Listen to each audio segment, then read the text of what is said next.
Bharatiya Janata party ने Badaun seat से हालिया सांसद संघमित्रा मौर्य का टिकट काट दिया है।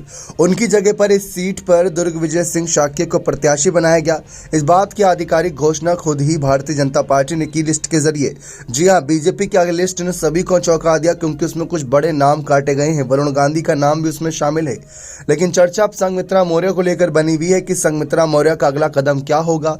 क्या वह अपने पिता की पार्टी आरएसएस को ज्वाइन करेंगी या फिर समाजवादी पार्टी की तरफ जाएंगी या बीएसपी, जिन्होंने उन्हें मैनपुरी सीट से साल 2014 में चुनावी मैदान में उतारा था, उनके साथ जाना पसंद करेंगी। सवाल कई सारे हैं, लेकिन संघमित्रा मौर्य ने इसी बीच अपनी पहली प्रतिक्रिया दी है।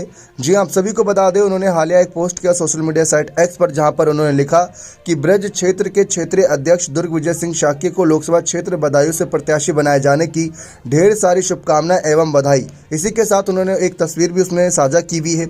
आप सभी को बता दें कि संघमित्रा स्वामी प्रसाद मौर्य की बेटी हैं और जब स्वामी प्रसाद मौर्य ने 2022 के विधानसभा चुनाव के पहले भारतीय जनता पार्टी के सभी पदों से इस्तीफा दिया था, तभी ये कयास लगाए जा रहे थे कि संघमित्रा मौर्य का भी भाजपा में सफर ज़्यादा लंबा नहीं होगा, क्योंकि अब तक जहां जहां उनके पिता रहे वहां वहां वह रहीं। जैसे मान लें बसपा में जब साल 2016 में स्वामी प्रसाद मौर्य ने अलग होने का फैसला किया था, तभी संघमित्रा मौर्य भी उनके साथ ही अपने पिता के साथ बीजेपी ज्वाइन कर ली थी।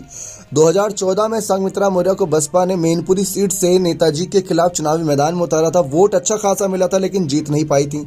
ठीक वैसे ही भारतीय जनता पार्टी ने भी यहाँ पर उनको मौका दिया पूरी तरीके से और उसके बाद यहाँ पर अपने आप को साबित किया और बदायूं सीट जो सपा का गढ़ कही जाती है उसको जीत कर दिखाया था। लेकिन इसमें एक बड़ी भूमिका स्वामी प्रसाद मौर्य ने भी निभाई। स्वामी प्रसाद मौर्य के दिए हुए बयानबाजियां, उसके बाद कहे हुए भाजपा के खिलाफ कुछ कड़े बोल कहीं ना कहीं संघमित्रा मौर्य को भारी पड़ते नजर। और हाल ही में बदायूं में हुई कुछ घटनाओं की वजह से भी यहां पर संघमित्रा मौर्य का टिकट काटे जाने की काफी कयास थे।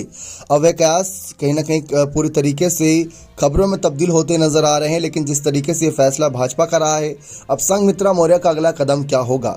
क्या वह पिता की पार्टी के साथ ही जाना पसंद करेंगी या भाजपा में जिम्मेदारी मिलने का इंतजार करेंगी? जैसा कि आप सब भी जानते हैं, संघमित्रा मौर्य को लेकर भाजपा क्या ही फैसला ले, वह एक चिंता का विषय बना हुआ है, क्योंकि काफी हद तक उनकी राजनीति को धार देने के लिए उनका पिता का भी हाथ बताया गया था। लेकिन आपको बता दें कि स्वामी प्रसाद मौर्य और संघमित्रा मौर्य दोनों से पूछा गया था कि क्या स्वामी प्रसाद मौर्य से जब पूछा गया क्या उनकी बेटी उनकी पार्टी ज्वाइन करेगी, तब उन्होंने कहा था कि लोकतांत्रिक देश है, सबको अधिकार है, क्या करना है क्या बोलना है सब अपने अधिकार के साथ हैं। जब मेरी बेटी को लगेगा कि उनको आना है तो उनका स्वागत है, और नहीं लगेगा तो भी कोई बात नहीं, उनको उनका पूरा अधिकार है, जहां वह रहना चाहती हैं रह सकती हैं।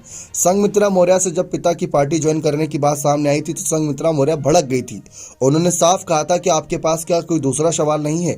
आप बार बार पिता पुत्री की बार बार बात उठाते हो, कोई दूसरा सवाल पूछ लीजिए। उस बात से लग रहा था कि संघमित्रा मौर्य इस बात से नाराज है कि उनके पिता ने नई पार्टी बनाई, क्योंकि नई पार्टी बनाना और ऊपर से उनके पिता इंडिया अलायंस को समर्थन कर रहे थे, वह चिंता का विषय था। फिर उसके बाद एक पहले ही बयान दिया गया था संघमित्रा मौर्य के द्वारा। उन्होंने साफ कहा था कि जिस तरीके से हालात बने हुए हैं उसको ध्यान में रखते हुए कहीं ना कहीं वे अपने पिता को वापस भाजपा में लाने की पूरी कोशिश करेंगी, अगर भाजपा आलाकमान उन्हें जिम्मेदारी देता है तो। लेकिन स्वामी प्रसाद मौर्य ने साफ कह दिया कि वे कहीं नहीं जाने वाले। जब एक बार एक पार्टी छोड़ दी तो पार्टी छोड़ दी। फिर बने रहे चैनल के साथ। बहुत बहुत धन्यवाद।